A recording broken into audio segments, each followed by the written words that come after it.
сорьц авахдаа дараах зүйлсийг бэлтгэсэн байх шаардлагатай. Үүнд салфетик, уян болон хатуу иштэй ариун бамбар, хил дарагч, вирус зөөвөрлөх орчинтой хуруу шил тогтоогуур, цэрний сав, сорьц зөөвөрлөх зориултын савууд, мөсөн элемент, термометр, сорьцын дагалдах бичиг, шилний харандаа зэрэг хэрэгслүүд хамаарна. Амьсгалын замаас авах сорьц. Хамар залгуурын арч тас, ам залгуурын арч тас, цэр гэх мэт сорьцууд хамаарна. Хамар залгуурын арч тас авах. Сорьц авах үед үйлчлүүлэгч ханиаха найтах байдлаар халдвар тараах эрсдэл ихтэй тул сорьц авах ажилбарыг аль болох цөөн хүнтэй тусгаар орчинд гүйцэтгэл зохино. Хамар залгуурын арч тас авахд үйлчлүүлэгчийн хамрын хүндэд байгаа нус болон шүүцийг нийлгэж, цаасан салфеткаар арчиж цэвэрлэх ба түүнд сорьц авах ажилбартай холбоотой санамжийг танилцуулна. Насанд хүрэгчдийг хэвтээ эсвэл толгойг 45 хэмийн өнцгөр гидээлгэн. Хүүхдийг асран хамгаалагчид нь алгаар хүүхдийн тухнаас аргаш цээж рүүгээ шахаж, нөгөө гараар хүүхдийн гарыг хөдөлгөлгүй цээжээр нь тэрвэрч суун. Хамар залгуурын арч тас авахд ариун, уян бамбар ашиглавал цохимжтой бөгөөд сорьц авах ажилбарыг аль болох шуурхаа гүйцэтгэх хэрэгтэй. Бамбарыг хамрын хүндэд шургуулах замд саад учрвал хүчилж болохгүй. Эргүүлэх хөдөлгөөнөөр зөөлөн давшуулах юм уу эсвэл ажилбарыг зогсоо. Бамбарыг хамрын хүндийн доод хэсгийг дагуулна. Зөөлөн тагнаатай параллелээр оруулж салст бүрхүүлд шахаж эргүүлэх хөдөлгөөнөөр сорьцыг авна.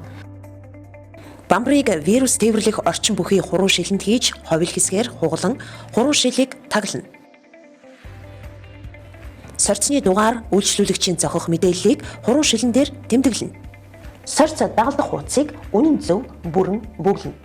Ам залгуурын арч тас авах. Үйлчлүүлэгчийн амны хүндийг усаар зайлж цэвэрлүүлээд хөдөлгөөнгөө суулгана. Ам залгуурын арч тас авахд хатуу иштэй ариун бамбар ашиглана. Хил дарагчаар хилийг дарж, бамбараар залгуурын арын ханыг зөөлөн дарж арчиж авна. Арч тасыг вирус тээвэрлэх орчин бүхий хуруу шилэнд хийж, шилийг сайтар таглана. Сорьцны дугаар үйлчлүүлэгчийн зохих мэдээллийг хуруу шилэн дээр тэмдэглэнэ. Сорьц дагалдах бичгийг үнэн зөв бүрэн бүглэнэ. Цэр цуглуулах. Цэр авахдаа орчинд халдвар тарахаас сэргийлэн зохих арга хэмжээг авна. Шинжлэх түүнийг агааржуул цайтай өрөөнд авч сорьцны дугаар үйлчлүүлэгчийн зохих мэдээллийг цэрний сав дээр тэмдэглэнэ. Эмнэлгийн ажилтан үйлчлүүлэгчид цэрээ хэрхэн гаргах талаар зөвлөгөө өгнө. Үүнд цэрийг гаргахдаа шүлээс нуус хоолны салсыг аль болох оруулахгүй байх. Амны хүндийг усаар зайлуулж хоолны үлдэгдэл болон бусад гадны хүчин зүйлсийг цэвэрлэх. Амьсгалаа гүнзгий авч төвжээд 2 секунд орчмын дараа аажим гаргах үйлдэлийг 2-оос дээш удаа давтна. Ингэсний дараа амьсгалаа гүнзгий авч хүчтэй ханиалгах байдлаар цээжний гүнээс цэрээ гаргах. Цэрийг тусгай савнд хийн. Цэрний хэмжээ 3-аас 5 мл орчим байхад шинжилгээнд хангалттай.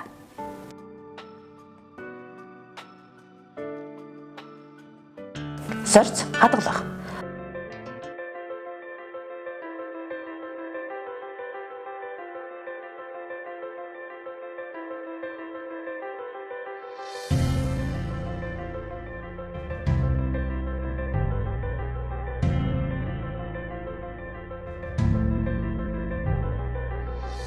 Сорьцыг авснаас хойш 48 цаг хүртэлх хугацаанд нэмэх 2-оос нэмэх 8 хэмт хадгалж болно.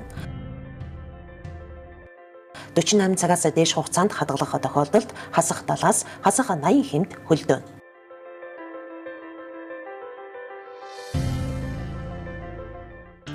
Сорьц дагалдах хуудас. Шилний харандаа ашиглан сорьц агуулж байгаа хуруу шил болон савны гадна талд дугаар бичиж хаягжуулна.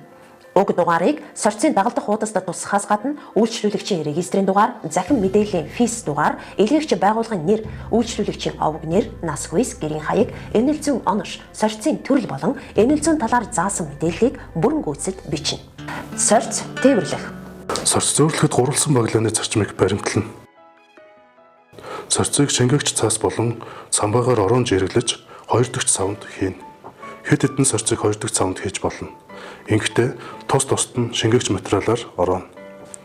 Уг сорьцууд тусгай пластик савнд хөдөлгөөнгөө байрлуулж таглаад мөсөн элемент бүхий 3 дахь савнд сорьцыг босоо байрлуулна.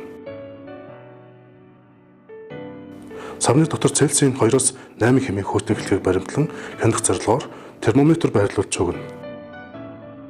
Ингээд дагалдах хуудсын хамт сорьцыг лабораторид илгээнэ. Амьсгалын замын сорьцыг нийслэлд 24 цагийн дотор мөсөн элемент бүхий зөөврийн савнд хийж нэмэх 2-оос нэмэх 8 хэмт зөөвөрлөж лабораторид хүргүүлнэ. Хөдөө орон нутгаас сорьцыг мөсөн элемент бүхий савнд 48 цагийн хугацаанд хөлдөөхгүйгээр тээвэрлэж лабораторид хүргэнэ. Сорьцыг өдөртөн тээвэрлэх боломжгүй тохиолдолд хасах 70-аас хасах 80 хэмийн гүн хөлдөөгчөнд хадгалж хөлдүүгээр тээвэрлэнэ. Эдисийн сорьцыг хөлдөөхгүйгээр аль болох хурдан лабораторид хүргэнэ. Ээлцийг 7 хоногийн дотор лабораторид илгээх ба нэмэх 2-оос нэмэх 8 хэмт хадгалж тээвэрлэнэ. Хэрв 7 хоногийн дотор тээвэрлэх боломжгүй бол хасах 20 хэмт хадгалах ба хөлдүүгээр нь лабораторид